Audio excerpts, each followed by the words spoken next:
রোজা শুরু হওয়ার আগে যদি আমরা বেশি করে কিছু কাজ করে রেখে দিই তাহলে রোজার মধ্যে যাই কিন্তু আমাদেরই কষ্টটা কম হবে, কারণ রোজা থেকে অনেকগুলো কাজ করতে খুব কষ্ট হয়ে যায়। তো আসসালামু আলাইকুম, ইশা আমল লাইফস্টাইলে সবাইকে স্বাগতম। সবাই কেমন আছেন? আশা করছি সবাই অনেক ভালো আছেন। আল্লাহর অশেষ রহমতে আপনাদের দোয়ায় আমিও অনেক ভালো আছি। তো এই যে আজকে কিন্তু আমি অনেকগুলো কাজ নিয়ে বসেছি, যে সবগুলো কাজ এক এক করে শেষ করে দিব, যাতে আমার রোজার মধ্যে অন্তত 15-20 দিন আর টেনশন করতে না হয়।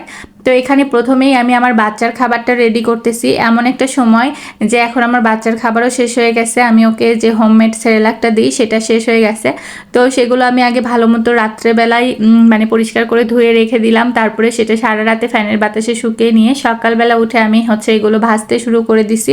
তো এইগুলো ভাজাভাজি শেষ করার পরে মানে এগুলো কিন্তু আমি হালকা করে ভেজে নিছি, একেবারে বেশি ভাজিনি।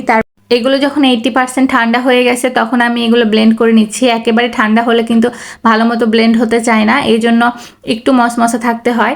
তো আমি এগুলো ব্লেন্ড করে নেওয়ার পরে এই যে এগুলো সব চেলে নিচ্ছি, যাতে শক্তগুলো আর ওর ভিতরে না পড়ে। বাচ্চাদের জন্য একেবারে নরম খাবারই কিন্তু ভালো। আমার বাচ্চাটা একটু বড় হয়ে গেছে, তারপরেও ও সেরেলাকটা খুব বেশি পছন্দ করে, আর ছোট থেকে যেহেতু খায় ওর এটা অনেক বেশি পছন্দ। এই খাবারটা যখন শেষ হয়ে যায় তখন আমি অনেক টেনশনে পড়ে যাই।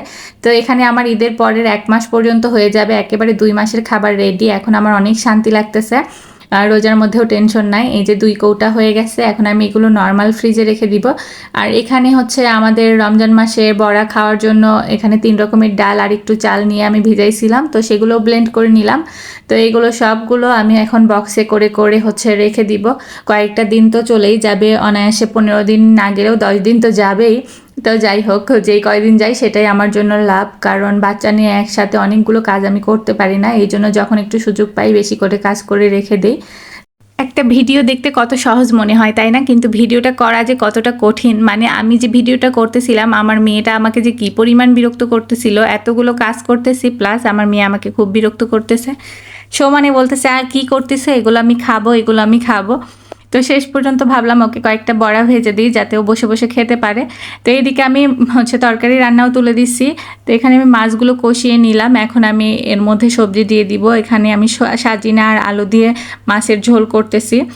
তো সাজিনা আলু দিয়ে দিলাম, আর ওইদিকে আমি বড়াটাও তুলে দিছি আমার মেয়ের জন্য, যাতে ও একটু শান্ত থাকে। ও একটা সময়ও শান্ত থাকে না, সবটা সময় আমার খুব বিরক্ত করে। মাঝে মাঝে মনে হয় সংসার থেকে আমি কোনো এক জঙ্গলে চলে যাই, যেখানে শুধু আমি থাকবো, একা একা থাকবো, কাউকে আমার দরকার নাই। মানে এত অস্বস্তি লাগে, এত বিরক্ত করে, আমার বাচ্চাটা খুব বিরক্ত করে। তো যাই হোক, দুঃখের কথা আর না বলি। এদিকে কিন্তু আমার তরকারিটা হয়ে গেছে, এখন আমি এর মধ্যে মাছ দিয়ে দিব, আর ধনিয়া পাতা তো দিয়েই দিলাম। আর একবার বলক উঠলে তরকারিটা হয়ে যাবে। রান্না যখন শেষের দিকে হয়ে যায় তখন আমার এত শান্তি লাগে, মনে হয় যে সবচেয়ে বড় কাজ আমার হয়ে গেল। তো এতক্ষণ যারা আমার ভিডিওটা দেখতেছিলেন সবাইকে জানাই অসংখ্য ধন্যবাদ। সবাই ভালো থাকবেন আর আমাদের জন্য অনেক অনেক দোয়া করবেন। আল্লাহ হাফেজ।